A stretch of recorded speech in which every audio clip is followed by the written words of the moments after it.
అంబేద్కర్ కోనసీమ జిల్లా అంబాజీపేట మండలంలో కాంగ్రెస్ పార్టీ సంస్థాగత నిర్మాణ కార్యక్రమంలో పాల్గొన్నారు ఏఐసీసీ కిసాన్ సంఘ్ ఉపాధ్యక్షుడు అఖిలేష్ శుక్లా. కాంగ్రెస్ బలోపేతానికి బలమైన జిల్లా అధ్యక్షులను నియమిస్తామని తెలిపారు. త్వరలోనే పార్టీ పునర్నిర్మాణం చేపడతామని చెప్పారు. పార్టీ కార్యకర్తల అభిష్టం మేరకే నూతన జిల్లా అధ్యక్షుల ఎంపిక ఉంటుందన్నారు.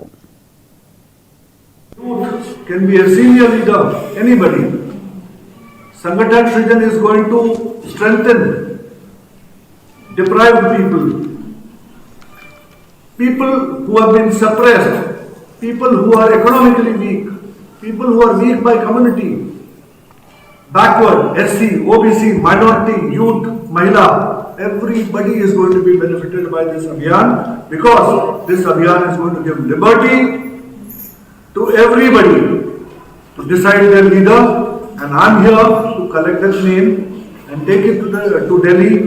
And further they will have a decision there how to go about it. But yes, one thing I believe, whatever decision you people will take, Delhi is going to honor that, and that will be the biggest achievement of all you people. And I am so grateful to my leadership that they have.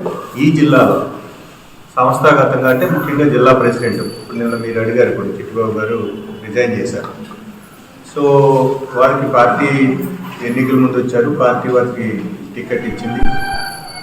Ticket ఇవ్వటమే కాకుండా వారిని జిల్లా ప్రెసిడెంట్గా కూడా చేసింది.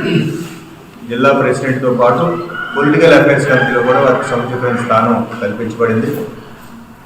ఆ తర్వాత కారణాలేమో వ్యక్తిగతం కావచ్చు, రాజకీయం కావచ్చు, వారు కాంగ్రెస్ని విడిచి వెళ్ళారు. అందరికీ ధన్యవాదాలు చెప్పారు. కాంగ్రెస్లో ఉన్న కార్యకర్తలందరికీ మేము కూడా ఆయనకి ధన్యవాదాలు చెప్తున్నాం. కాంగ్రెస్ పార్టీని తిరిగి పునర్నిర్మాణం చేసుకుని ఈ జిల్లాలో కాంగ్రెస్ పార్టీ ప్రజల తరఫున మాట్లాడి, రైతుల తరఫున, ప్రజల తరఫున, నిరుద్యోగుల తరఫున, ప్రజలందరి తరఫున, ఎస్సీ ఎస్టీ బీసీ మైనారిటీల తరఫున మాట్లాడి ఇక్కడ కూడా మళ్ళీ తిరిగి కాంగ్రెస్ పునర్వైపు తీసుకురావడానికి కార్యకర్తల యొక్క సహకారంతో, నాయకుల యొక్క సహకారంతో ఒక మంచి నాయకత్వాన్ని తిరిగి పార్టీ అందిస్తుందనే ఉద్దేశంతో ఆశతో ఉన్నాం. వారికి శుక్లా గారికి కూడా మా అభిప్రాయాలన్నీ మేము తెలియజేసి ఒక మంచి జిల్లా అధ్యక్షుడిని